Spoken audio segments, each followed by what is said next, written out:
Sí, ya está grabando. Eso, vale, pero no, en general, le digo a Tomás que estábamos hablando de la jornada, y también Pablo ya había escuchado, estábamos hablando de la jornada que hicieron ayer los estudiantes, dirigidos por la coordinadora sobre la reflexión sobre la situación que está ocurriendo en los territorios mapuches, así que estábamos hablando de eso. ¿Sí? Ya. Oye, vale, yo te tenía un encargo a ti especial. ¿Me estás escuchando, no? Aparte de esto. Sí, lo siento. Oye, por no ir a la clase anterior. No, que salir. era el tema. No, es cortito, porque la Vale me preguntó por el tema de otredad, que un poco habíamos tocado acá. Hola, Sabine, ¿cómo estás? Hola, Sabine, ¿cómo estás? Entonces yo, Valentina, te dije que lo habíamos visto un poco en clase, pero como concepto solamente, para no desviarnos de lo que tenemos que ver ahora, pero te puedo decir que generalmente cuando se habla de otredad, un concepto que como en términos de antropología se empezó a usar al menos en América Latina relativamente de los últimos, como otredad, como concepto más común, 20, 30 años. No sé si antes se hablaba tanto de otredad. Pero en general, si yo te pudiera resumir así, lo que yo manejo del concepto es que se habla un poco de de cómo el conocimiento antropológico, y en general de las ciencias sociales, pero ya que estamos en antropología, cómo la construcción, el conocimiento que se genera del otro no depende solamente de la existencia objetiva de ese un otro fuera de la perspectiva de quien lo observa. O sea, alude a cómo han sido los procesos de elaboración, de construcción, de interpretación, de creación incluso, o de construcción de ese otro, desde la ciencia. Entonces, el concepto de otredad habla un poco, hay que dejarle, cuando se habla de otredad, se habla de que ese otro no existe como una realidad objetiva, como la ciencia clásica, a la cual yo observo, sino que la imagen que se genera ese otro, la construcción de conocimiento de ese otro, se establece en la relación entre un sujeto que observa y analiza y ese otro. O sea, se sitúa en la relación que establece entre quien observa o quien hace ciencia, por decirlo así, y el otro polo que antes lo situaba como objeto de estudio. O sea, no existe un otro previo o anterior o exterior a la relación, el otro se construye en la relación. Entonces, yo como antropólogo, como cientista social, veo al otro, cómo yo lo veo, cómo lo construyo, cómo el conocimiento que genero de ese otro se construye en la misma relación. ¿Me explico hasta ahí, Valentina, no? No es el otro fuera de la relación. ¿Te queda más o menos claro hasta ahí o no? Porque me queda un cachito más. Sí, ya, entonces, se te fue el micrófono de nuevo, Valentina. Entonces, el concepto de otredad busca hacerse cargo de la posición que el sujeto que genera conocimiento, generalmente el científico, el antropólogo, ocupa en esta relación de conocimiento. O sea, cuando se habla de otredad, se busca hacerse cargo de la posición que esa persona ocupa en la observación y cómo eso condiciona esa observación que se hace. Entonces, eso en general es lo que yo por lo menos he ido entendiendo, he ido comprendiendo sobre el concepto de otredad. Es la construcción, la creación, la elaboración de un conocimiento sobre el otro, cómo se construye ese otro, pero haciéndose cargo, haciendo explícito que esa construcción se construye desde la relación. No existe un otro objetivo anterior o exterior a la relación, sino que la imagen, la construcción que alguien que hace ciencia o genera conocimiento hace ese otro, el antropólogo, lo hace a partir de la relación, por lo tanto, se pone en cuestión o se problematiza el mismo punto de vista que yo tengo al observar. Se sitúa en la relación. No sé si quedó claro lo que quise decir. Dice que quedó súper claro. ¿Te parece a ti, Araceli? No sé si te agregaría algo más, o alguno, la Sabino, el Tomás o el Pablo. En general es lo que se habla como otredad. Hay un libro también que yo se lo vamos a subir a Canvas o a Teams, que se llama Constructores de Otredad, que también tiene un formato un poco de manual, por decirlo así, pero no es tan escolar como el Enver, que se llama Constructores de Otredad, que ha tenido varias ediciones y es un trabajo latinoamericano, donde habla un poco de cómo se ha ido elaborando esta idea de la otredad desde el punto de vista de tres ejes: cómo se construye el otro o la otredad a partir de la idea de la diferencia, la dimensión más clásica, el evolucionismo, la antropología más original o más primaria, y después cómo se ha construido el otro a partir de la idea de diversidad, que es distinto a diferencia, y después, en el último, desde los 60 para acá, la idea también de desigualdad, cómo se construye el otro a partir de la desigualdad. Es un libro que se llama Constructores de Otredad, de Boban y otra gente, que es un esfuerzo latinoamericano. Entonces también lo vamos a subir a Canvas y a Team para que lo puedan ver y lo vean con más cuidado, ¿vale? Es complementario un poco a lo que estamos trabajando acá. ¿Les parece? Para que lo tengan ahí.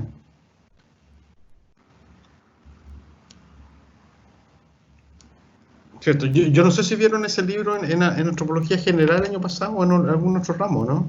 Ese texto.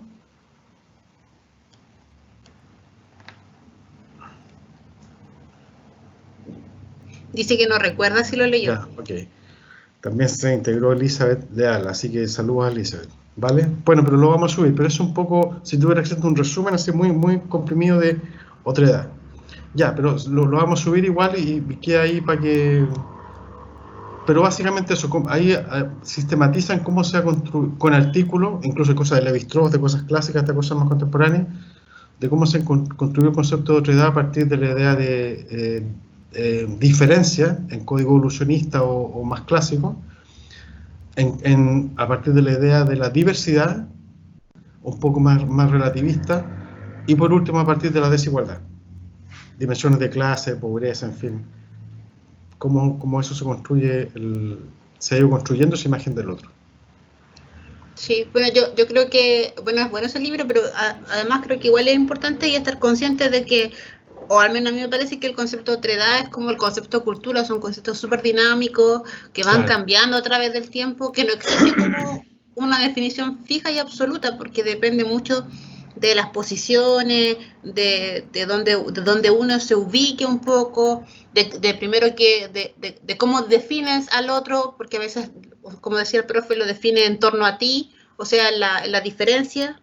Otras veces en el proceso de integración, igual hay una idea de otredad en los imaginarios sociales, o sea, es un concepto súper dinámico. Entonces, a medida que lo van como aplicando un poco y que lo van un poco, lo van viendo ejemplificado, es más fácil como verlo más material, pero siempre es algo difuso. De hecho yo... Dinámico, va cambiando. Claro, de hecho yo, por ejemplo, a los cabros de cuarto les di la tarea de que tenían que hacer una autoetnografía. Y al principio me dijeron, qué fácil, como que era súper simple. Y a la semana estaban así como complicados, porque me decían, es que en realidad parece que esto es fome, pero parece que es porque es mi vida, o porque no soy capaz de reflexionarme, o quizás yo me comparo con el otro, o sea, entran ellos mismos, que ya igual ya han pasado por un proceso ya mucho más largo que el de usted, ellos mismos entran en esta como dudativa, entonces se van a dar cuenta que es algo que igual es dinámico, porque tiene que ver mucho con la perspectiva. Po. Claro. Y también cuestionar la idea de por qué puede ser problemático que la vida sea fome en sí misma. Es que en el fondo nunca se dieron cuenta que el decirse, oye, mi vida es fome, es parte del proceso de la autoetnografía, po. Como que se desvincularon de ellos mismos. Como que ellos querían ver como lo exótico de su vida, como un antropólogo colonialista, como decía la Valentina. No fueron capaces de reflexionar sobre cómo desnaturalizar lo que ellos consideraban natural y fome. Eso. Bien. También, no sé, hay más gente ahora aunque sigue siendo baja la concurrencia, pero bueno, los que estamos acá. Con respecto al trabajo, ¿lo pudieron enviar todo? ¿Lo enviaron? ¿Lo van a enviar? Eso estoy revisando yo. Subimos una última indicación el lunes, ¿verdad, Araceli? Sí. Sobre las condiciones, no sé si les quedó claro, si fue muy difícil o muy fácil, no sé. ¿Alguna opinión de eso? Ya todos los que están acá de los grupos mandaron los trabajos, ¿o no? La genealogía.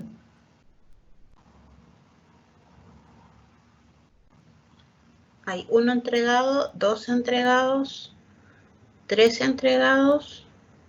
Yo sí, dice Pablo Cabero. Hay 3 entregados. Hay 3. Claro, se abrió un espacio en Teams en tareas y el plazo venció ya, o sea, hay que mandarlo hoy para el trabajo. Valentín y Pablo dijeron que sí.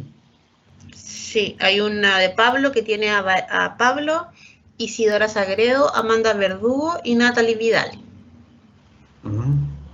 Ese sería un grupo que entregó... Ay, me salí. Voy a subir por mientras el libro de Boban, mientras hablan de la esta y antes que entremos a lo que vamos a ver hoy de clase, ¿va? Está claro, Pablo Cabrero, está el de la Consuelo Cofré, Rocío Morales, Oasis Palacio, Sigrid León, Anaí Jerez y Tania Salgado. Ella la hicieron de otra serie, sí.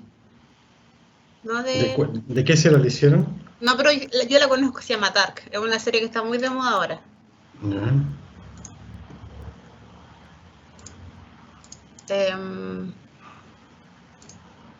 ¿Quién más? Tengo esa. Tengo aquí la Consuelo, el Pablo, la Elizabeth Leal. ¿O no? A ver. Elizabeth Leal, Sofía Moraga, Cris Quesada, Carla Torres y Valentina Torres.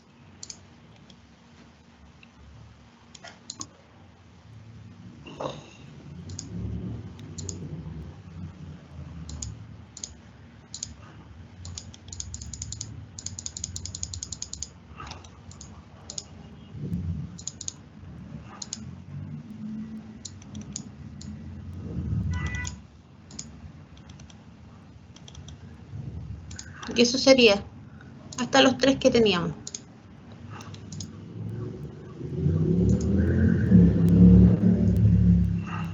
Bueno, ahí recuérdale a sus compañeros que esto igual es evaluado, que... Es la mitad del curso, de hecho. Claro. Que no se les puede olvidar, que no van a haber plazos extra, considerando la situación temporoespacial que estamos. Es importante igual eso. Hasta el momento hay 3. Hay poco, ¿eh? Súper pocos. Ya. ¿Alguien lo hizo? ¿Saben si todos esos 3 son de series o no? ¿O hay también de familia? No, los 3 que hay son de series. Sí, ok. Bien. También se puede hacer de la familia. Bueno, les quiero decir que acabo de subir el libro de Boban, Constructores de Otredad, acá mismo en el equipo en Teams, para no salirme acá, en el canal general en Etnología, en el canal general, a ver, voy a compartir pantalla, para mostrarles.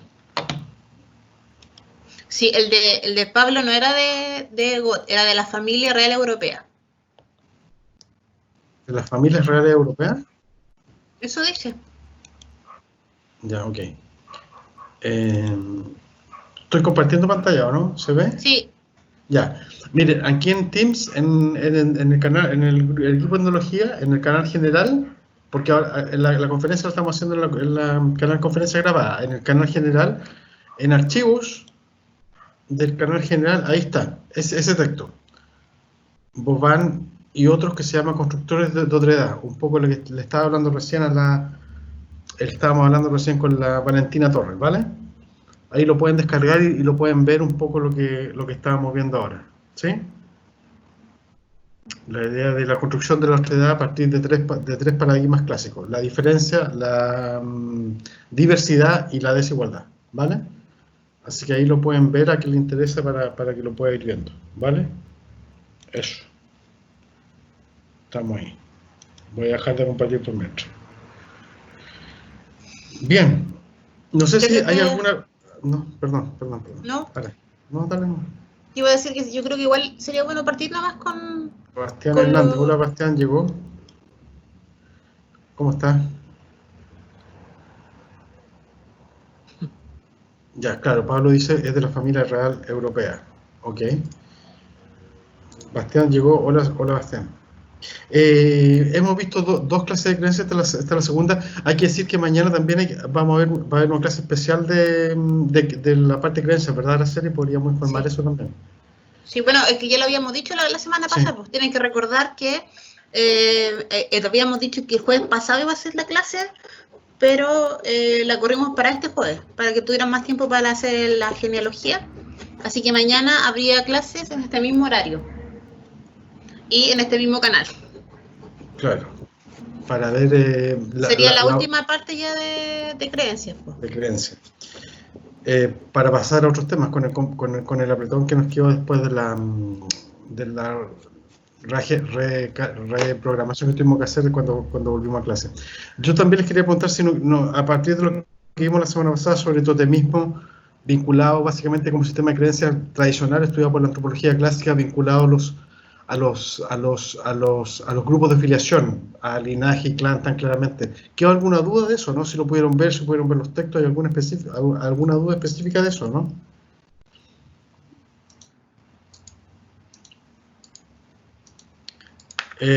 Hablamos en general de totemismo, justificamos de qué consistía y por qué partíamos creencia con eso, y resumimos una teoría muy clásica del totemismo dada por Radcliffe Brown del estructural funcionalismo británico sobre cuál era la importancia del totemismo en las sociedades que se estudiaban ahí. No sé si queda alguna duda de eso, ¿no? Si lo pudieron leer para aprovechar de contestarla ahora. ¿No? Bueno, entonces, para partir con eso, y si no hay más preguntas del trabajo también, acuérdense que hoy día el último plazo para entregar trabajo, si había alguna consulta de eso, con simbología, con todo lo que implicaba.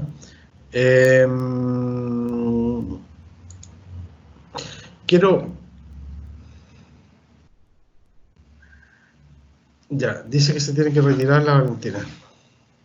Ok, bien. Va, bien.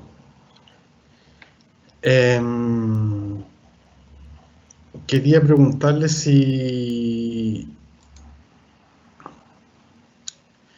el tiempo que estuvieron... Esta pregunta no se la podríamos hacer a la gente primero este año, porque como no hubo clases presenciales, si no ha habido clases presenciales, por lo menos para ellos no han podido venir acá, si dentro de en la universidad, en el ambiente, en el espacio de la universidad, ¿qué aspectos le han llamado la atención en términos de lo que generalmente se llaman leyendas con respecto a la universidad y sus espacios físicos? O sea, ¿hay algo específico que le ha llamado la atención?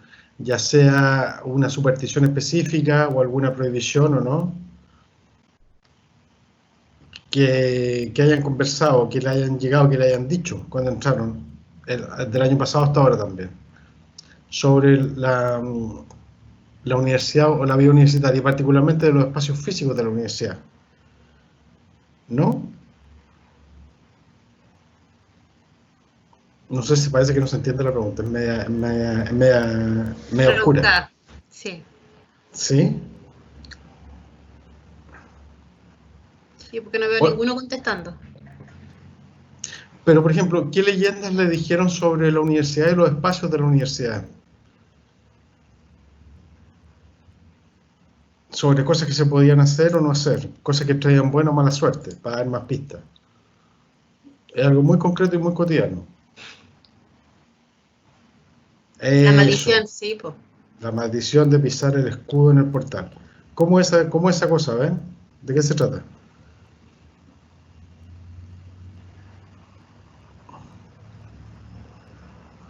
Porque yo cuando llegué, como yo no era de acá, también me avisaron, no sé si lo alcancé a pisar, pero bueno, yo ya no era alumno, así que no sé si me afectaba. Pero ¿en qué consiste esa maldición de pisar el escudo? La Elizabeth dice que si lo pisas, nunca vas a terminar la carrera. Ya. ¿Y tú lo pisaste, Elizabeth, no? Y que recién lo puedes pisar cuando te gradúes. O te titules. Claro. Sí. Todos los demás conocían esa ¿cómo llamarlo? Ese Es como discurso, un mito urbano. claro. O no, o nunca lo habían escuchado los demás que están acá, Sabín, Bastián, Pablo o Tomás, sobre el escudo.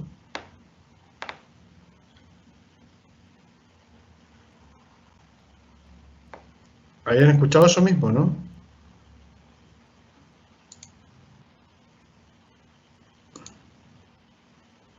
Del escudo. Sí. El Pablo dice que sí.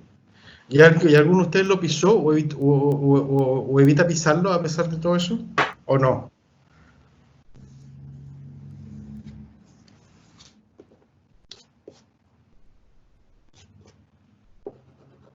El escudo, pisarlo. Jamás, soy muy supersticioso, dice Pablo. Bien, o sea, llegaste justo a la clase precisa. Vamos a hablar de eso justamente. Hoy día. Yo me acuerdo cuando yo estaba en primero que era como un juego que cuando teníamos que pasar por el arco todos se empujaban. Al menos siempre que paso por ahí veo que la gente lo esquiva, dice la Elizabeth. ¿Se me escucha? Sí, Sí. te escucho.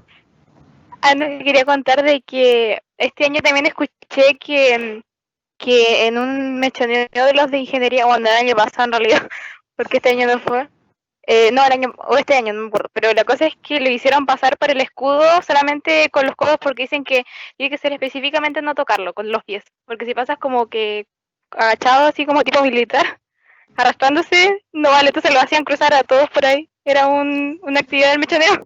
Ah, pero como en punto y codo. Claro, así como O sea, arrastrándose. Como con las rodillas, no pisarlo con la planta del pie. ¿Eso? Eso mismo. Sí. Ya, ok. La Ya. Sabine dice, sí, yo igual lo sabía, es algo que te dicen cuando te hacen recorridos en la U. Y yo he escuchado también, algunos alumnos me han dicho que también es como un campo minado o algo así, claro, exactamente. Es un campo minado simbólico, de hecho, vamos a hablar de eso. A mí me dijeron los chicos de los otros cursos que también habían, bueno, no sé qué tan difundido sea, había como un antídoto, si alguien pisaba el escudo, me dijeron eso, no sé. La Araceli puede, como ella es nativa de aquí, puede saber más de eso. Que si alguien pisaba el escudo, para contrarrestar el efecto negativo que producía, había que subir las escaleras del campanil, ¿o no? ¿O no? ¿O me engrupieron? Te engrupieron. O sea, que no hay antídoto. Si alguien No hay pisa el escudo, antídoto. ya no se titula. Así de grave. Era. Ya. Sí, igual hay otra como mito urbano que es para la gente de medicina, que es que dicen que para que puedan salir de medicina como en el tiempo indicado o ideal, o que para que puedan por lo menos terminar la carrera, tenían que tocar en el arco, hay como unos monitos griegos, ¿cierto? Ya, hay uno que tiene el pie más abajo, que como que el pie sobresale al arco redondo del arco. Entonces tenían que de alguna forma saltar y tocar el dedo gordo del pie. Y al tocar el dedo gordo del pie, ellos iban a salir como en el tiempo. Claro.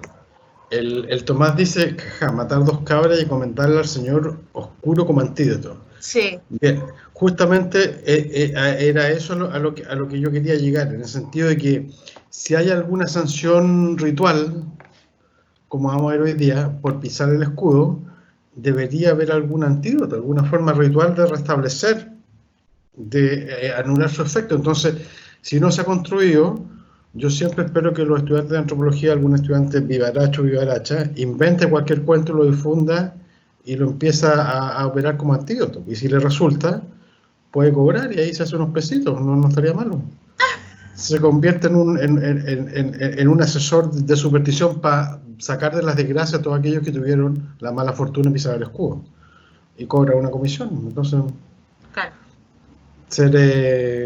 avivarse un poco y trabajar en eso. Ustedes dicen que sus estudios les permitieron establecer ese antídoto. ¿Cómo dice el Tomás ahí? Hacer eso, no sé, o hacer otra Está buena la acción. idea, Tomás, pero está medio difícil conseguir las cabras aquí en Conce. Claro. Pero puede ser dos cosas que representen cabras y hacer un ritual igual. Bueno, entonces, partiendo de esta cosa del escudo, eso que ocurre con el escudo de no pisarlo, cayendo en el plano de la superstición, por decirlo así, se puede entender como un tabú, que es lo que vamos a ver hoy día.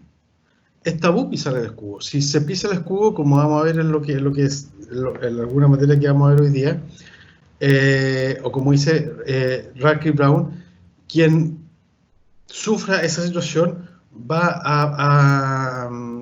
a tener una degradación en su estatus ritual.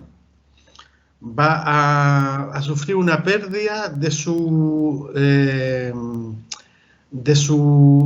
estatus ritual que tiene en una comunidad. Eso es lo que se plantea. Entonces, otra de las dimensiones tradicionales en estudios de creencias es el tema del tabú, la prohibición, que como vamos a ver es un rito, pero es un rito en negativo, es una prohibición ritual. Aquel que infrinja, establecido en una comunidad, aquel que infrinja esa prohibición ritual, aquel que la transgreda por accidente o voluntariamente, va a sufrir un cambio de estado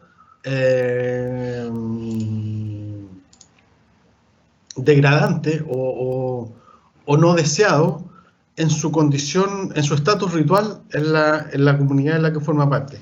Y eso es lo que vamos a tratar de resumir hoy día en términos de tabú. No sé si habían escuchado este término antes, un tabú. ¿Qué es lo que es un tabú y qué es lo que se entiende por prohibición ritual? Por ejemplo, pisar el escudo.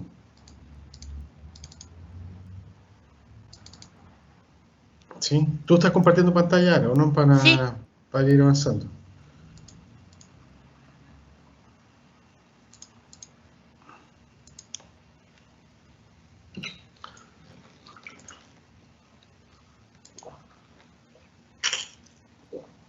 No se mueve. ¿No se mueve? No, ¿Y ahí? ahí sí. Ya.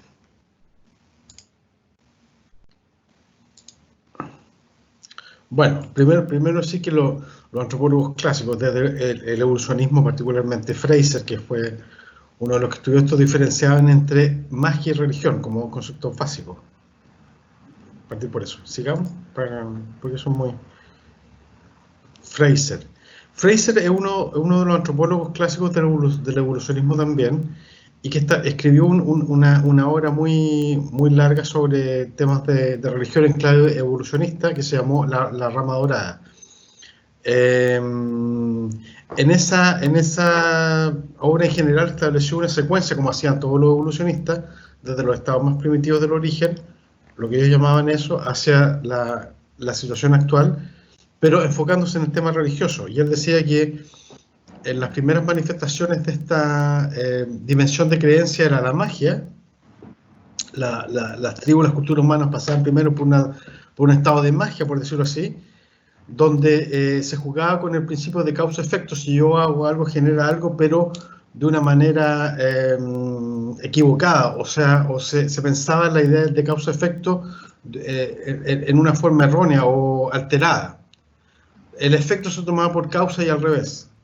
Entonces había una falsa idea de la regularidad causa-efecto. Luego, las comunidades todas, acuérdense que el evolucionismo era como universal, pasaban a una etapa que era propiamente religiosa, decía Fraser, donde a través de una propiciación o conciliación de poderes sobrehumanos, se cree que se pretende controlar la naturaleza el ser humano o las vicisitudes que le pasan al ser humano. En ese sentido, la religión es una superación de la magia a sustituir ideas erróneas sobre la causalidad por la incertidumbre y la conciliación conseguida a través de las plegarias o de las rogativas. Y luego de la religión, la sociedad llega a un estadio superior que sería la ciencia, en esta explicación evolucionista, en la que los grupos sociales o las sociedades vuelven a los principios de causa-efecto, pero ahora sobre bases verdaderas, o sea, adivinando que las causas son causas y situando los efectos como derivados naturales de esas causas. Entonces, al contrario que la magia. Entonces, en clave evolucionista, las sociedades primero pasan por un momento de magia, luego pasan por la religión y llegan a la ciencia, que es la forma correcta y apropiada de entender el mundo a través de una correcta comprensión, según Fraser, del principio de causa-efecto. Y que una comparativa igual con lo que el evolucionismo igual genera como tipo de sociedades, po, que estaba como los salvajes. Barbarie y civilización. Sí, salvaje, barbarie y civilización. En el fondo siempre hay como como que ellos ven un proceso para llegar hasta lo ideal, que por lo demás lo ideal siempre está asociado con lo que ellos hacen, po, como sociedad occidental. Claro. Siguiendo esta consideración de magia y religión, Malinowski, como siempre, ya en la escuela británica en el siglo XX, definió religión, particularmente en ese libro, Magia, Ciencia y Religión, como un sistema de creencias que se refiere a lo sobrenatural, pero lo importante es que es público y compartido en la visión de Malinowski. O sea, lo que importa de la religión no es su dimensión privada o psicológica, sino que es un hecho social público y compartido, la dimensión social pública que tiene, por todos los miembros de una sociedad, primitiva o cualquier sociedad. Y otra cosa importante es que la religión constituye un fin en sí mismo. O sea, las personas que creen en algo trascendente en la religión, eso se convierte en una finalidad en sí misma. Al contrario que la magia. Otra cosa que hay que decir, que ya aquí no se plantea una secuencia, no es que primero esté la magia, después se pasa a la religión y a la ciencia, sino que magia y religión pueden convivir en un mismo espacio y en un mismo grupo social.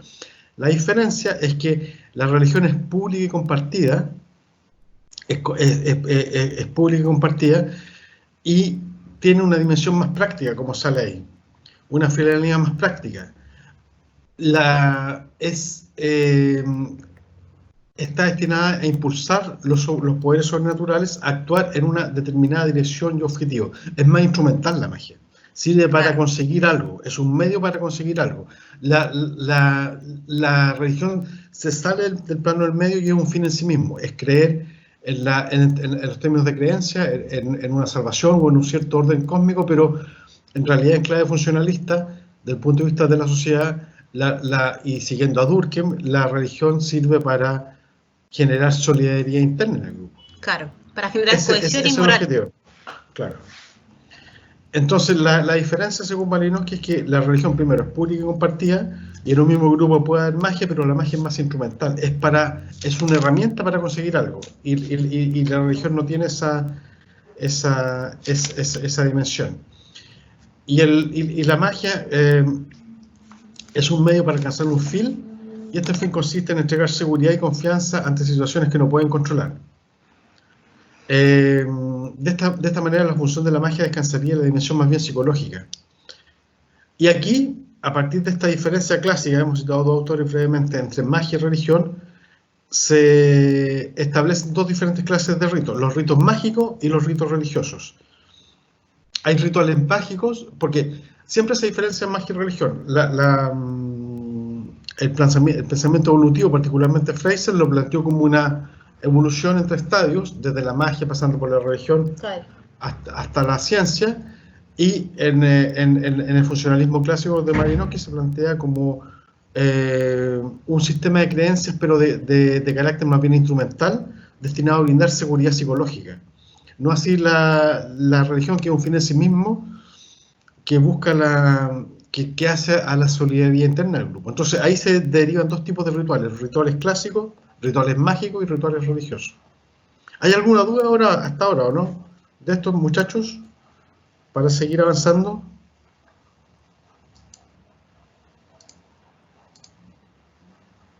No veo nada yo. Ya, ok. Oye, igual es como importante decir que igual como que en el fondo Malinowski y un poco Durkheim y como esta nueva como percepción que existe sobre la idea del rito y de la magia y de la religión es como una ruptura en realidad, como que en el fondo como que ellos quieren dejar de pensar o de plantear que dentro de estas concepciones mágico-religiosas que existían hay como cierto dejo de irracionalidad, como decía Morgan, que en realidad sí hay una racionalidad porque hay una necesidad de generar estos espacios que sean mágicos o religiosos, po.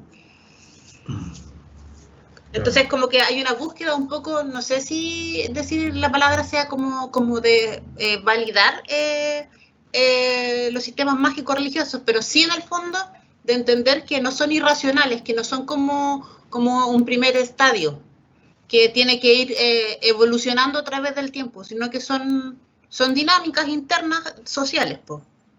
Que no son ni mejores ni peores que las que se van a encontrar en diversas, o las que tenían en ese momento en el occidente, po.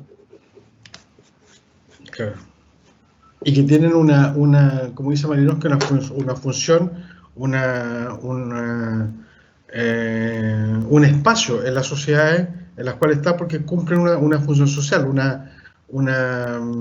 tienen una vigencia. Hay alguna lógica o social que fundamenta que existen, y hay que llegar a esa lógica. Claro. Entonces, lo importante es que a partir de esta diferencia en consideración entre lo que es magia y lo que es religión, se establece una consecuente división entre aquellos rituales que se consideran mágicos o religiosos. Claro. Hay rituales mágicos o religiosos. Y aquí entregamos una definición de ritual en sí mismo. ¿Qué se entiende por un ritual? Siguiendo a Turner. Ahora, no sé, tú si quieres explicar esto con más detalle. Ya.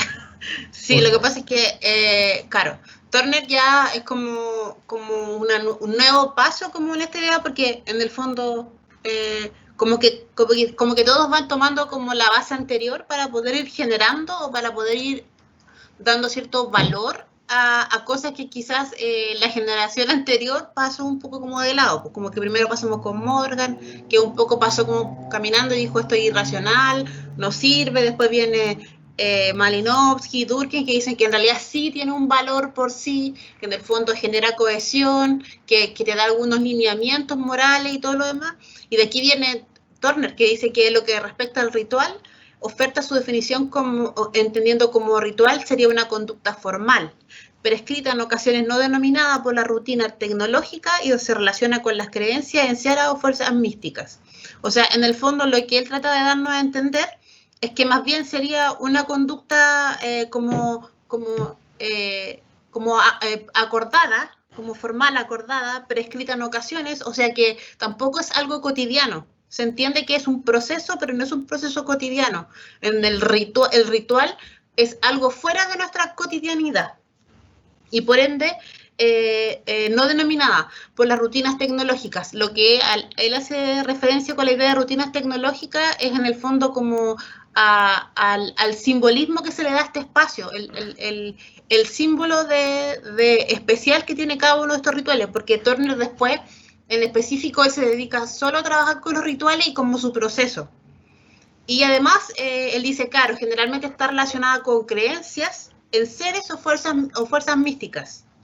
Bueno, después él, porque esto sería como su primera definición, después él a través del tiempo se va dando cuenta que tiene que ver más bien con las creencias y con su simbolismo, porque se da cuenta que él hace un estudio y se da cuenta que hasta la actualidad existen todavía rituales y que se llevan a cabo y que nosotros lo hemos interiorizado y que de una u otra forma tienen que ver más con las creencias y con el simbolismo de cómo uno de una u otra forma banaliza el ritual, y el simbolismo de este. Y por otra parte, idealiza los símbolos, po. Es un poco eso. No sé si queda claro.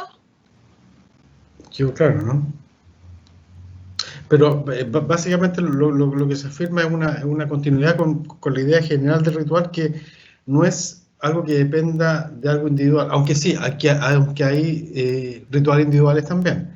Claro. Pero básicamente un ritual es una conducta formalizada que está prescrita, o sea, está como dictada, sancionada, generalmente por la tradición, para aplicarse en ciertas situaciones y que en general se relaciona con la creencia en seres o fuerzas místicas o religiosas o trascendentes. Es una conducta formal que está prescrita, o sea, está explicitada, está separada, está como remarcada, códigos, subrayada. Es un código. Claro. Es un código que se aplica, un código de conducta que está formalizado y que se aplica en ciertas situaciones, y situaciones que por lo general tienen que ver con la creencia en fuerzas místicas, religiosas o trascendentes. Una forma especial de comportarse en situaciones que tienen que ver con la dimensión mística o de creencia en una realidad no visible, digamos. Claro. Igual después, bueno, eso lo vamos a ver en la próxima clase, pero después en el fondo Turner como que se pega el salto y dice, ok, hay dos tipos de ritos. En el fondo hay ritos comunitarios, como lo que estaba hablando Alejandro, que son como los que dan como cohesión al grupo y que de una u otra forma forman la moral. Y por otro lado hay ritos individuales, pues. Pero eso lo va trabajando a través de entender lo que es un rito, porque sería esta definición. Ok. Entonces, si esa es la definición de rito, tendríamos que decir que hay ritos que son mágicos y otros ritos que son religiosos. Entendiendo por rito esa idea de conducta prescrita, normalizada, formalizada, frente a una dimensión religiosa. Y lo que dice Radcliffe Brown, para volver al tema del estructural funcionalismo, estudios clásicos en creencia, es que esa diferencia entre ritualidad mágica y religiosa, dice, en el capítulo 7 de este mismo libro que se llama Tabú, que también el capítulo 6 es del totemismo, el 7 es de Tabú, aquí vamos a resumir un poco lo que plantea acá, dice que esa diferencia entre un rito religioso y un rito mágico se puede aplicar, según él, a las sociedades occidentales, con grandes religiones monoteístas basadas en escritura sagrada, el cristianismo fundamentalmente, aunque también hace referencia al islamismo y al judaísmo. Dice, en cambio, que estas las restricciones rituales que no infringen normas religiosas, por ejemplo las supersticiones, quedan circunscritos al ámbito de la buena o mala suerte mágica. O sea, dice, en las sociedades modernas, la distinción entre ritualidad mágica y religiosa, la sociedad occidental puede ser aplicable, pero no así en las sociedades que estudiaban la antropología en ese tiempo, que era la sociedad más simple o primitiva, como se llamaba en ese momento. En las sociedades occidentales, dice, o en las religiones occidentales, básicamente en el cristianismo, las normas de la religión, la prohibición, la transgresión de las normas de la religión quedan circunscritas más a una especie de doctrina que puede expresarse en la noción de pecado, o las violaciones rituales que tienen que ver, que no infringen normas religiosas como las supersticiones, quedan circunscritos al ámbito de la buena o mala suerte, o puede ser aplicable a la magia. Entonces, Radcliffe Brown dice concretamente, la división entre ritualidad mágica y religiosa es en realidad aplicable a Occidente con las grandes religiones de vocación universal que hay en Occidente, particularmente el cristianismo. La transgresión de una prohibición ritual en el ámbito de la religión se explica doctrinariamente y se tematiza como pecado en el cristianismo, por ejemplo, y el resto queda circunscrito al ámbito de la buena o mala suerte, el ámbito de las supersticiones. ¿Conocen ustedes qué supersticiones cotidianas tienen en sus casas que podrían aplicar a eso? O sea, el caso del escudo aplicaría aquí, por ejemplo. En esta situación sería una restricción ritual que no infringe normas religiosas y que es escrito al ámbito de la buena o mala suerte, haber pisado o no pisado el escudo. No sé si tienen ejemplos de otro tipo de supersticiones que aplican en su vida cotidiana. El Pablo Cabero, que dijo que era tan supersticioso, ¿cuáles, por ejemplo? Para mí, por mi parte, dice que el color lila es de mala suerte. Pablo, ¿pero eso es por una experiencia personal o era algo que había en tu familia? ¿De Tiene dónde viene algún eso que significado, claro. el color lila tiene mala suerte?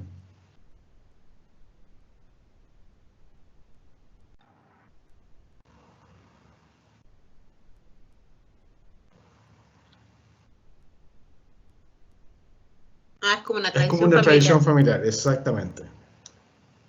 ¿Hay alguien más que tenga conocimientos de eso? Hay Alejandro, muchos pero tú eres muy supersticioso, pues. yo soy un poco, sí. A ver, yo no puedo sentarme con alguien que vista ese color. Chuta. Oh, Eso es un poco fuerte, Pablo, ¿eh? ¿Y qué pasa si alguien está con ese color y está cerca tuyo y quiere conversar contigo y está así, ¿cómo te comportas tú? se va. Me pasó una vez. Ya ahí.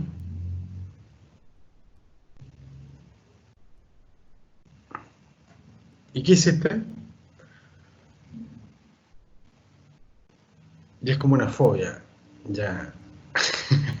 Wow. Oye, y Pablo, y no, por ejemplo, ¿nunca te he pillado como cuando hay partido de la U de Conce? Porque esos tienen todo el uniforme lila. Como gente con la camiseta o algo así. Yo la U he visto harto, entonces me llama la atención. Es como el equipo de Conce. Claro. Sí, trato de no mirar. Oye, y las micro en Concepción son de ese color, pues entonces tampoco andáis en micro. ¿Cómo lo sé? No son lilas, ¿o sí? ¿Sí? Yo las veo azules. ¿O no caen de lila? A mí me parece que están ahí como en el límite, ¿no? No es lila. Ah, bueno, ok. Sí, po. El lila es más clarito, po. El lila, el morado suave, ok. Bueno, hay muchas otras supersticiones, como se llaman, que según esta dimensión no tienen una implicación religiosa. Por ejemplo, es clásico no derramar sal, que es una forma muy, muy tradicional eso, porque se supone trae mala suerte. No sé si conocen también otras supersticiones parecidas o muy comunes, como esa. Yo me acuerdo que mi abuelita decía que uno nunca tenía que barrer hacia la puerta de entrada, que traía mala suerte, pero nunca entendí por qué.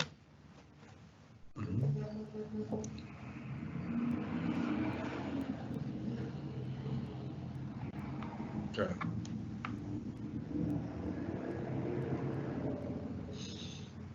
Claro. No botar sal, no derramar sal. ¿Cuál más? Que se te cruza un gato negro también, es clásico eso también, ¿o no? En la música, el charango es de mala suerte, por lo que escuché una vez, dice el Pablo. Y el Tomás dice, a mí me decían que no había que hacer aseo de noche. ¿Ya? ¿Y por qué? ¿Qué pasaba si se hacía ese de noche? Lo del charango no tenía idea. Yo no soy muy...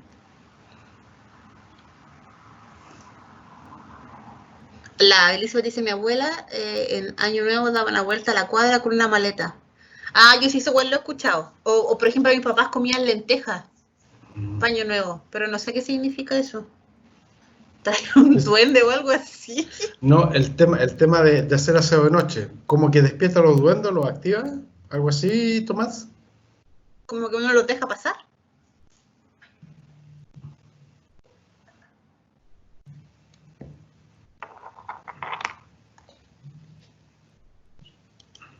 ¿Qué dice? No dice traía duendes ¿Aló? o algo así. ¿Sí? ¿Sí? Hola, Héctor, ¿cómo estás? Bien. ¿Todo bien? Oye, Héctor, estoy en clase, ¿te puedo contactar después cuando salga? ¿Ok? Ok, vale, ahí te llamo. Gracias, chao.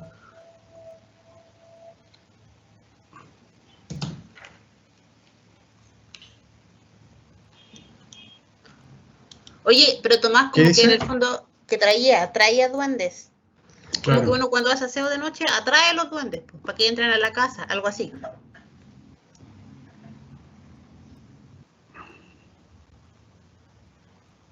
Claro, eso. Exactamente. Está bueno, yo no había escuchado eso. Y también que no se puede barrer hacia afuera, porque también trae mala suerte. Ese tipo de cosas.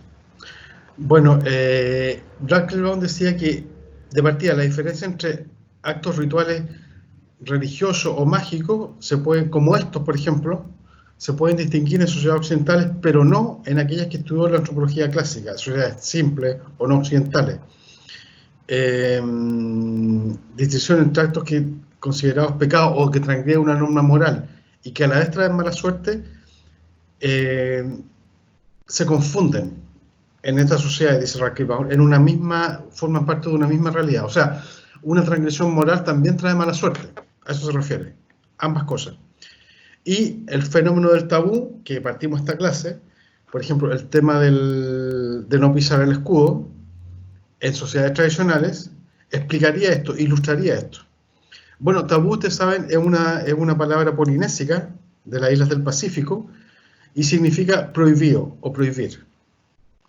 Por ejemplo, no tocar el cuerpo de un jefe, no tocar un cadáver o un recién nacido. Una prohibición, como dijimos, un rito. Eso implica una conducta ritual, o sea, una conducta formalizada, prescrita, Claro. y que tiene que ver con una dimensión de creencias o en poderes místicos. O sea, está prescrito, está normalizado, está formalizado, que si yo, por ejemplo, toco el cuerpo de un jefe en ciertas sociedades, toco un cadáver o un recién nacido, va a generar un cambio de estatus indeseable en la condición ritual, ya sea del que lo hace, de mí si lo toco, o de la persona a la que toco, o de algún pariente de esa persona a la que toco. Claro, va a tener una reacción. Es un rito, en este caso un rito que a la vez religioso y mágico en sociedades no occidentales, digamos. Y la palabra tabú implica eso, prohibido o prohibir. Ahora, sigamos, por favor.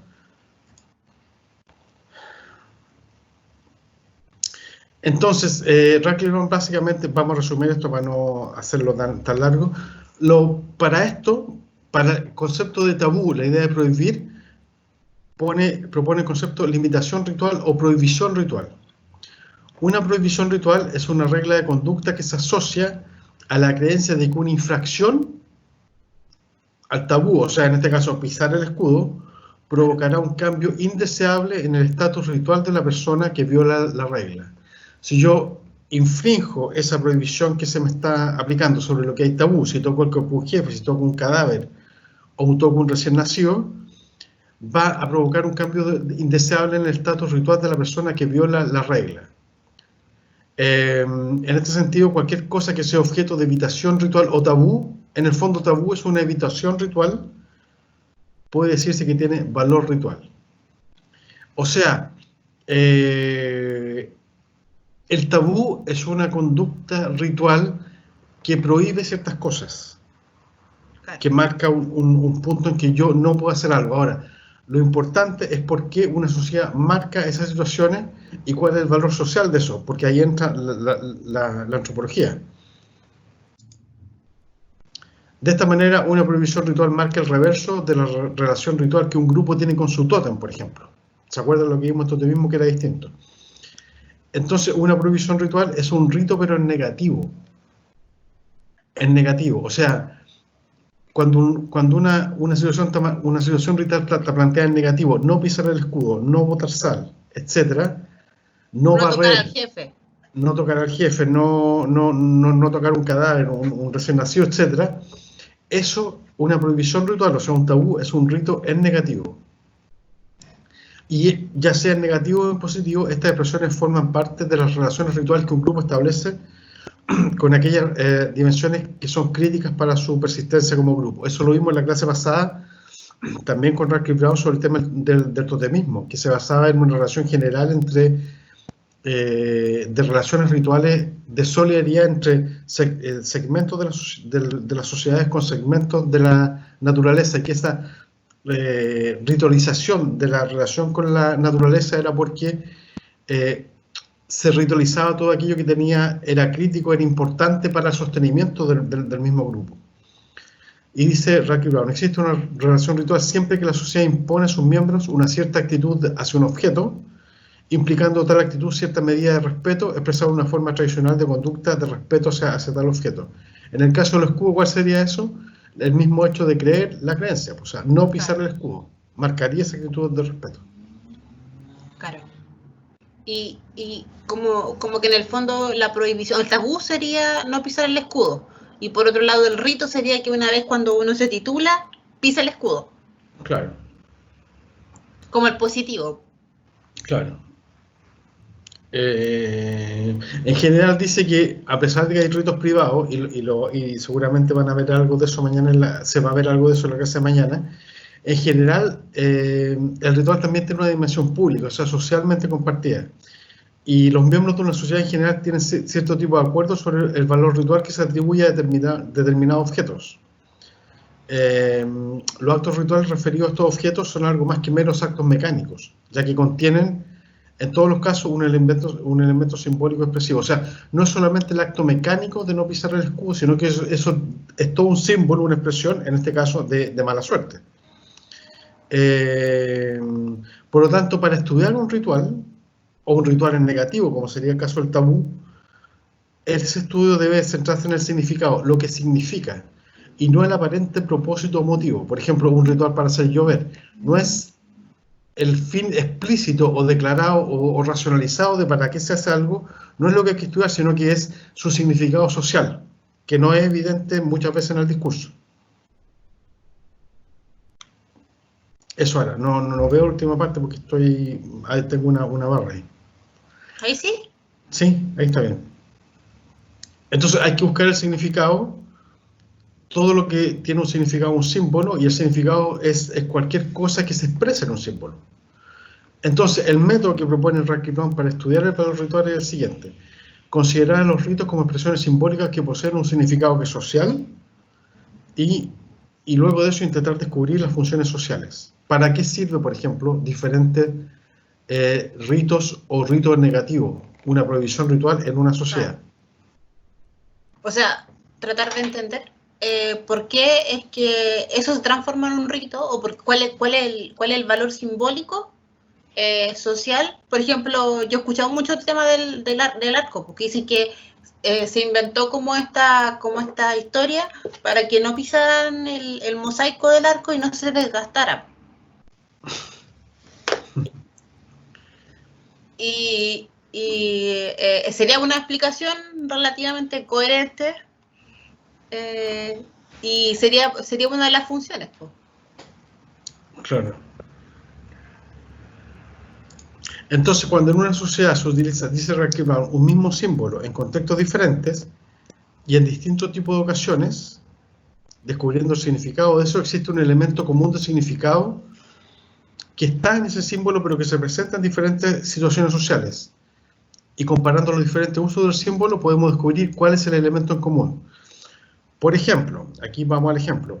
En la isla de Andamán, que están en el Océano Índico, un poco al sur de la India y de Sri Lanka, donde Radcliffe Brown hizo trabajo de campo, por ejemplo, él se descubrió que en la etnografía se evita pronunciar los nombres de las personas en distintas situaciones.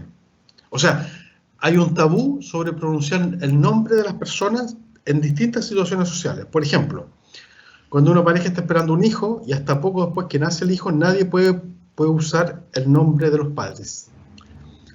Cuando una pareja va a tener una guagua y poco después que nace, nadie nombra los nombres de los padres. Por ejemplo, también se evita pronunciar el nombre de una persona que murió hasta poco después de su funeral. Y no se pronuncia el nombre de quien guarda luto por un pariente, tampoco. Claro.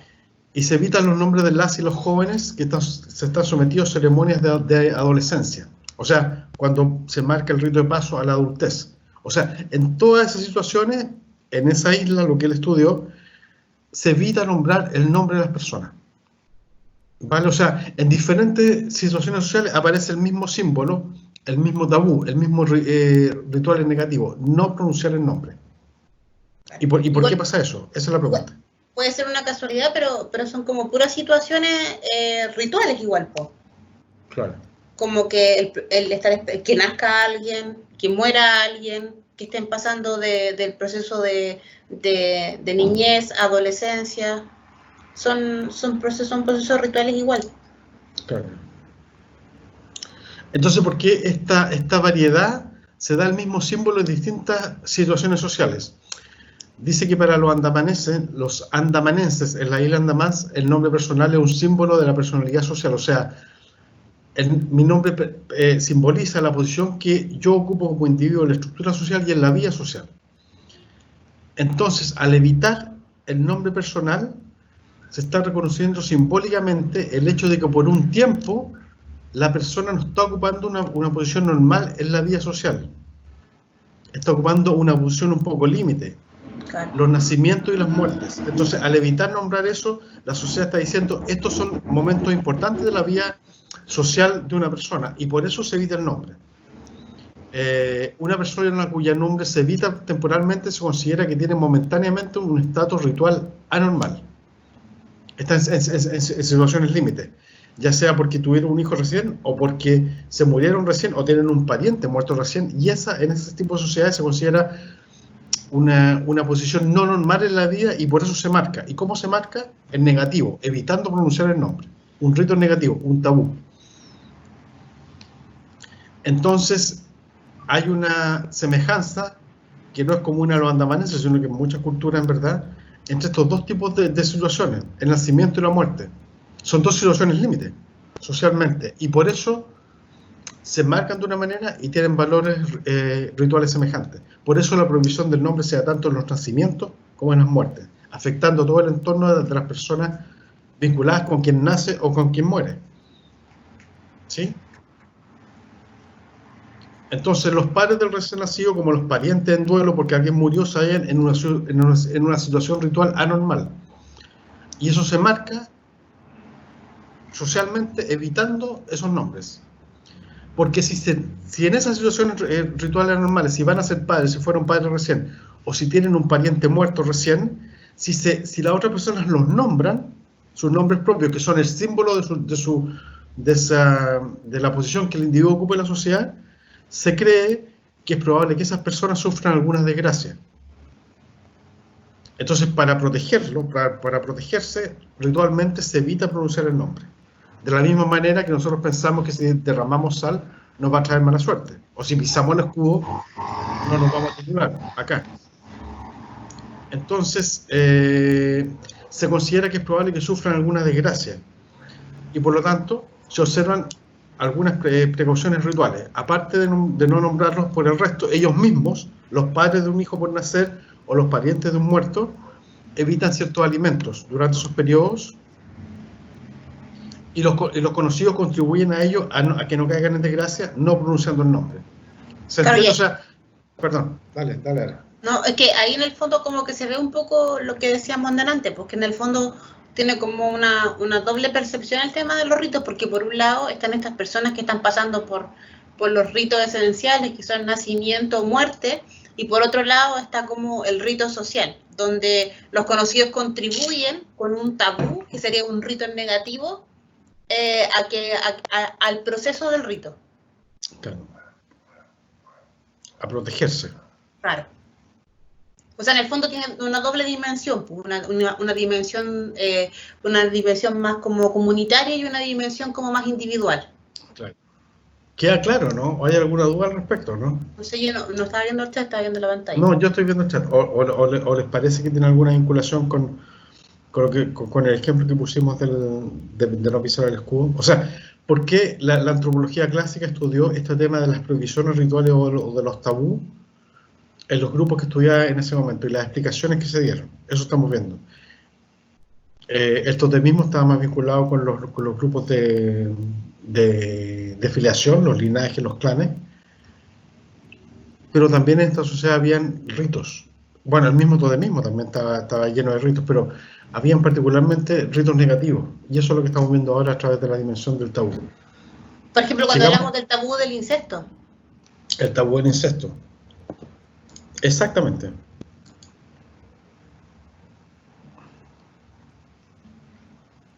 Entonces,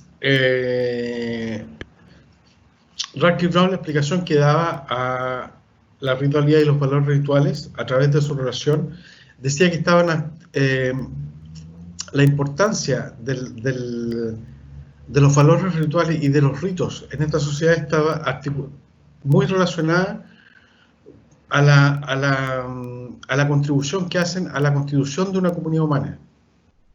Porque los símbolos hacen mucho a la integración de una sociedad humana. La integración de la sociedad humana depende de la eficacia de los símbolos. ¿Y cuál es la eficacia de los símbolos? Que todas las personas de una comunidad crean en esos símbolos. Eso constituye su eficacia social. Que las personas de la universidad efectivamente crean que pisando el escudo uno no se va a titular. Y aunque uno se ríe y racionalice y lo encuentre ridículo, en el fondo evita pisar el escudo, porque supone que va a traer mala suerte. Entonces, esa eficacia social de los símbolos, independientemente del contenido que tenga, pero que las personas crean en ella en una comunidad, esa es la eficacia social, y eso contribuye a la constitución y al mantenimiento, ya que se mantenga unida una cierta coherencia, una comunidad humana.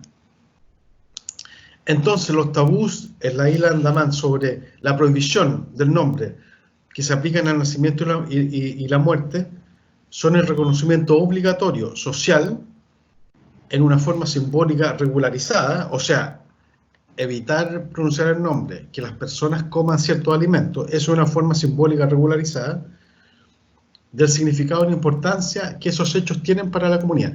El nacimiento y la muerte son tan importantes para esa comunidad como para cualquier otra, que se enmarcan de una manera. Y por lo tanto afectan a todos los individuos que componen esa sociedad. La eficacia de los símbolos sirve para fijar el valor social de las ocasiones de ese tipo que el grupo considera importante. Y de esa manera contribuye a la integración, a la constitución de esa comunidad humana. ¿Sí? Y por último, esta es la última placa. Las creencias se refiere ya no solo al rito mismo, sino que a todas las justificaciones, las elaboraciones, las racionalizaciones, las explicaciones sobre los ritos, eso. Y las ideas que hay detrás. Las ideas que hay detrás, no el rito mismo, sino que lo que se dice sobre el rito, eso que sirve para justificar para justificar el rito, esas creencias adquieren consistencia, y que adquieren una consistencia son simplemente las racionalizaciones de las acciones simbólicas y de los sentimientos asociados con ellas. O sea, está diciendo que los ritos, ya sean en negativo o en positivo, en tabú, en negativo, sino un rito positivo, tienen una eficacia en sí misma en la medida que la gente los cree, porque le dan cohesión al grupo. Luego sobre eso se está... Perdón. Por ejemplo, del arco, la creencia sería que no podrían salir, po. Y no sería un rito, sería un tabú, el pisar el escudo, y el rito sería pisarlo cuando ya saliste. Exactamente. Pero para que lo vayan como entendiendo.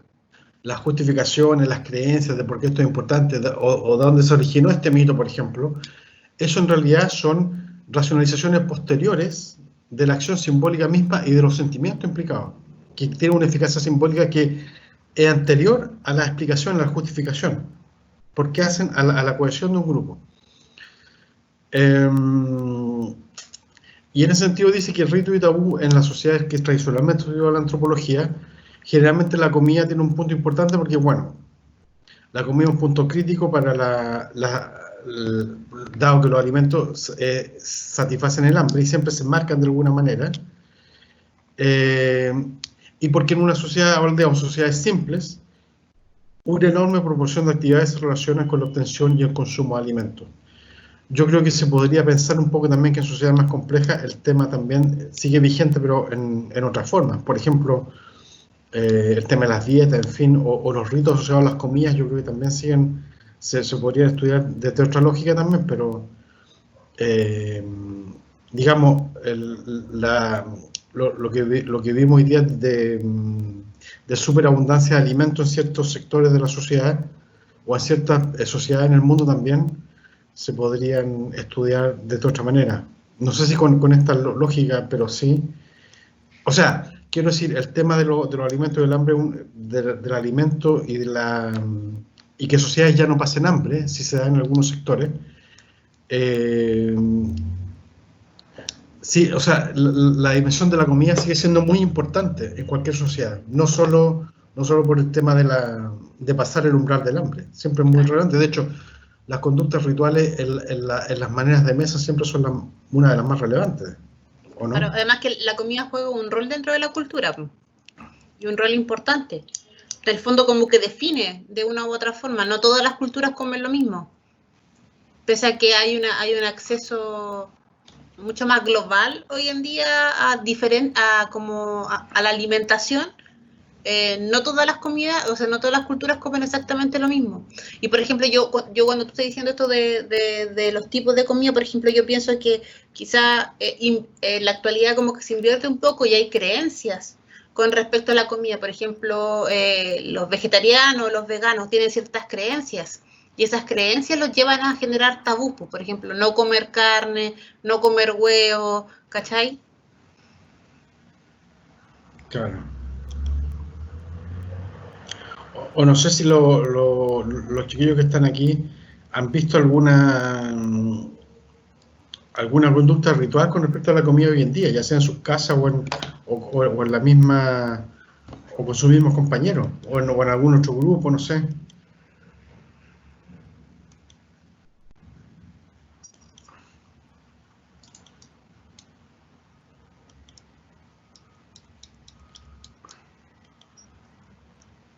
¿O por qué pueden ser importantes? Ahí algo respondió Pablo, ahora estoy viendo otra cosa. Dice, bueno, el manual de Carreño es algo que aún persiste. Claro. Claro, esos son como modales dentro del rito de la comida. Son como las normas. Bueno, ahí sería interesante porque en el fondo, en el manual de Carreño están los ritos y los tabús, al mismo tiempo, todos juntos sobre el proceso mismo de la comida. Es un buen ejemplo, Pablo. Claro, sobre las maneras de mesa, cómo se debe comer, Claro. cómo se debe comportar, en fin. Claro. Cómo hay que comportarse. Claro. La etiqueta, ¿cómo se llama? Claro, porque en el fondo el estado es el estado de comer, porque en el fondo hay una necesidad biológica de comer, pero también hay una necesidad cultural. Entonces el manual de Carreño te indica los tabús y los ritos asociados a este proceso comunitario, además, social. O sea, el manual de Carreño no es para comer tú solo, pues para comer con otras personas. Claro.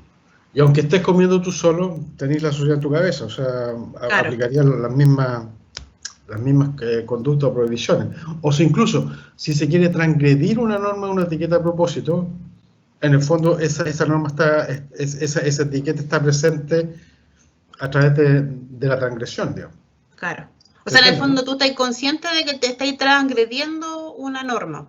Si tú quisieras hacerlo. Claro. O sea, al transgredir la norma, esa norma sigue tan presente como siempre. Por eso se transgrede, digamos. Como los niños chicos que cuando saben que van a hacer algo malo miran como para todos lados antes de hacerlo. Claro. Hay una conciencia de generar una ruptura. Bien, entonces eso es lo que queríamos ver hoy día con respecto al tema de las creencias. Como les dije, en Canvas quedó al tema del tabú particularmente, claro, y de la ritualidad en negativo, por decirlo así. Y en Canvas el nuevo módulo está incorporado ahí. O sea, el mismo módulo que hicimos sobre lo que hemos pasado en creencias hasta ahora. Vimos totemismo la clase pasada, hoy día vimos tabú, lo que es tabú o prohibición ritual, estudiado por la antropología clásica. Y el libro de Raskin Brown, Estructura y Función Social de la Sociedad Primitiva, como ejemplo de estos estudios clásicos. El capítulo 7 del tabú, para que lo lean con mayor detalle lo que vimos hoy día. Y también el capítulo anterior, el 6, es lo que vimos del totemismo. Y mañana, con la profesora Araceli, porque yo tengo consejo profesora, mañana no puedo estar, van a ver algo sobre el proceso ritual a partir de los trabajos de Turner, un antropólogo simbólico de la década posterior a estos estudios más clásicos. Claro. ¿Vale? Algo relativamente más nuevo. ¿A las 6:15 va a ser, Ana? Sí, pues igual que hoy. En el A las mismo 3:15. horario y en el mismo canal. Acá mismo, a las 3:15. Van a ver ritualización, la concepción del rito, su articulación con cosas más de práctica social a partir de Turner. ¿Vale? Conducta simbólica, antropología simbólica también. Eso, no sé si hay alguna otra pregunta específica de esto, ¿no? O de lo que vimos hasta ahora, de lo que vimos con el totemismo, o no.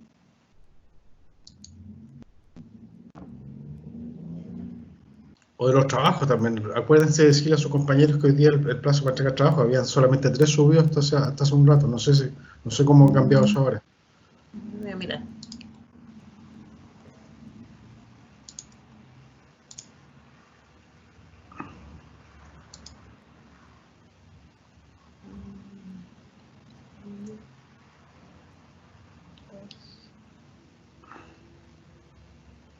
¿No? Siguen habiendo 3. Ok. Ya, yo voy a dejar de grabar, para dejarlo así. No sé si hay alguna pregunta, muchachos, o no, o lo dejamos hasta aquí. Si no hay ninguna pregunta específica o sobre los temas que hemos visto antes hasta ahora. Aprovechando este momento. ¿No? Me parece que no. ¿Todo claro? El Bastián. Algo de escribir a Bastián, ¿eh? En el trabajo algo preguntó ahí. ¿No puede hablar, Bastián? ¿Tiene el micrófono para que sea más rápido? Sí, yo les puse ahí en la descripción, Bastián, que lo importante, si ustedes seleccionan un ego, es que lo identifiquen con la simbología adecuada de ego. O que lo marquen con un color y en la simbología pongan que ese triángulo o ese círculo, ese color va a ser ego. Específico, ¿o no? Pero si les pasamos la simbología del La simbología cuadradito. está listo. Ok, ok. Sí, gracias. Sí, están las instrucciones de la tarea, ¿vale? Sí, están ahí. Dice clarito las instrucciones que si ustedes, por ejemplo, para poder describir las relaciones, es más fácil que designen un ego. Y en base ese ego, lo importante es que lo identifiquen dentro de su diseño de genealogía, po. Porque en el fondo nosotros ya les pasamos como la simbología, por lo que es triángulo, lo que es círculo, lo que es el cuadrado, cómo se hacen las líneas, alianza, afiliación, todo lo demás. Claro. Es importante que solamente en la imagen de la genealogía, en algún rincón pongan claramente quiénes son los integrantes del grupo y que lo mande solamente una persona por grupo. No es que todas las personas del grupo vayan a mandar la genealogía, solamente uno por grupo, pero que en la imagen esté claro quiénes componen el grupo, ¿vale? Claro. Se manda una sola imagen por grupo para evaluarlo. Entonces, recuerden a sus compañeros que hoy día es el último plazo para entregar ese trabajo, que es la mitad de la nota del curso, así que para que lo terminen de hacer, ¿vale? Sí, ¿está claro, muchachos? Antes de tener la grabación, si no hay más preguntas. ¿No? Queda Ok, todo claro, bien. dijo la Sabina. Bien. Nos vemos entonces, chicos. Voy a tener la grabación